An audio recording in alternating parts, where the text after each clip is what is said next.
सुप्रभात बच्चों, कैसे हो? आशा करती हूँ आप सही होंगे और सुरक्षित होंगे। आज का अध्याय नंबर 3 है बेटा। चैप्टर का नाम है संस्कृति क्या है। संस्कृति क्या होती है, इसका क्या महत्व है और बच्चे इसके बारे में क्या क्या जानते हैं या क्या सीखते हैं संस्कृति से, इसके बारे में हम पढ़ेंगे। तो आइए शुरू करते हैं और कहानी का आनंद लेते हैं।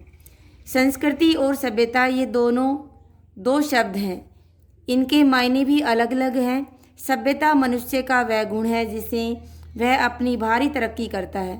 संस्कृति मनुष्य का वह गुण है जिससे वह अपनी भीतरी उन्नति करता है। संस्कृति के प्रभाव में मनुष्य परोपकार, दया सीखता है। गीत, नाद, कविता, चित्र, मूर्ति में आनंद लेने की योग्यता हासिल करता है। वह एक भी समय था जब आदमी को घर बनाना नहीं आता था, जब वह पेड़ की छाया या पहाड़ की खोद में वास करता था, जब उसे खेती करना भी नहीं आता था और वह कंदमूल या जंगली जीवों का गोश्त खाकर गुजारा करता था, जब उसे कपड़ा बुनना भी नहीं आता था। वह या तो नंगा रहता या पेड़ों की छाल या जानवरों की खाल पहनकर अपनी लाज छिपाता था। इस हालात को मनुष्य की असभ्यता की हालात कहते हैं। लेकिन इस हालात से निकलकर आदमी जो जो आगे बढ़ा त्यों त्यों वह सभ्य होता गया। यानी जब आदमी खेती करके अनाज उपजाने लगा, घर बनाकर रहने लगा और कपड़े बुनकर उन्हें पहनने लगा, तब वह असभ्यता से निकलकर सभ्यता में आने लगा। आज भी रेलगाड़ी, मोटर और हवाई जहाज, लंबी चौड़ी सड़कें और बड़े बड़े मकान, अच्छा भोजन, अच्छी पोशाक, ये सभी अच्छी सभ्यता की पहचान है। और जिस देश में इनकी जितनी भी अधिकता है, उस देश को हम उतना ही सभ्य मानते हैं। मगर संस्कृति इन सब से कहीं अलग है। वह मोटर नहीं, मोटर बनाने की कला है। मकान नहीं, मकान बनाने की रुचि है। अच्छे भोजन का सामान हम सभ्यता के जरिए पैदा करते हैं, लेकिन जिस ढंग से हम भोजन तैयार करते हैं और जिस कला से हम उसे खाते हैं, वह हमारी संस्कृति कहलाती है। प्रत्येक सभ्य आदमी सुसंस्कृत भी होता है। ऐसा नहीं कहा जा सकता, क्योंकि अच्छी से अच्छी पोशाक पहनने वाला आदमी भी तबीयत से नंगा हो सकता है, और नंगा होना संस्कृति के खिलाफ बात है। संस्कृति धन नहीं, गुण है। संस्कृति ठाट बाट नहीं, विनय और विनम्रता है। एक कहावत है कि सभ्यता वह है जो हमारे पास है, लेकिन संस्कृति वह गुण है जो हमसे छिपा हुआ है, हमारे पास है,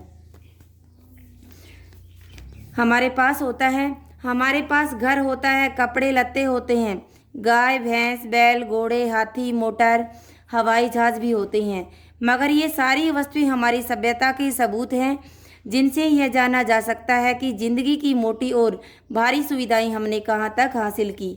लेकिन संस्कृति इससे मोटे तौर से दिखाई नहीं देती। वह बहुत ही सूक्ष्म और महीन है।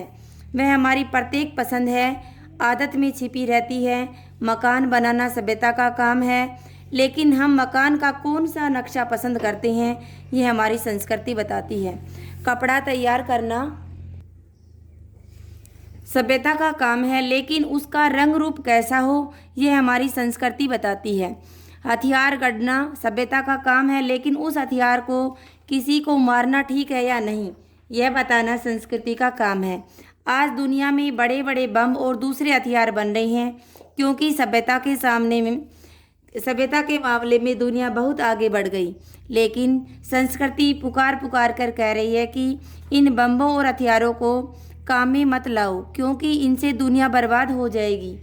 एक बात और है कि आदमी के भीतर जो 6 विकार, काम, क्रोध, लोभ, मद, मोह और मत्सर हैं, वे प्रकृति के दिए हुए हैं। मगर ये विकार यदि बेरोक छोड़ दिए जाएं, तो आदमी इतना गिर जाएगा कि उसके अंदर और जानवर में कोई भी अंतर नहीं रह जाएगा। इसलिए आदमी इन विकारों पर रोक लगाता है और कोशिश करता है कि उसमें विकारों को बढ़ाना नहीं, घटाना चाहिए। गुस्से से ज़्यादा नहीं, कम होना चाहिए। लोभ, मोह, मद, मत्सर को भी हद से ज़्यादा नहीं रहने देना चाहिए। इन दुर्गुणों पर जो आदमी जितना ज़्यादा काबू कर पाता है, उसकी संस्कृति भी उतनी ही ऊंची समझी जाती है। संस्कृति का काम आदमी की द्वेष, सॉरी बेटा, दोष को कम करना, उसके गुणों को अधिक बताना। आदमी भी एक तरह का जानवर ही है, लेकिन जानवर के गुण यानी पशुत्व को छोड़कर वह जितना ही आगे बढ़ता है, उसकी संस्कृति भी उतनी अच्छी होती है। संस्कृति का स्वभाव है कि वह आदान प्रदान से बढ़ती है। जब दो देशों या जातियों के लोग आपस में मिलते हैं, तब उन दोनों की संस्कृतियां एक दूसरे को प्रभावित करती है। एक जाति का धार्मिक रिवाज दूसरी जाति का रिवाज बन जाता है और देश की आदतें एक दूसरे के लोगों की आदत से समा जाती है। इसलिए संस्कृति की दृष्टि से वह जाति या देश बहुत ही धनी समझा जाता है। जिसने ज़्यादा से ज़्यादा देशों या जातियों की संस्कृति का विकास किया हो, ऐसे देशों में भारत का नाम बहुत ही आदर के साथ लिया जाता है, क्योंकि यहाँ के लोग संस्कृति के मामले में बड़े उदार रहे हैं। यही नहीं, बल्कि हम जिसे अपनी संस्कृति कहते हैं, वह एक जाति या कुछ थोड़े से लोगों की संस्कृति नहीं, बल्कि बहुत समय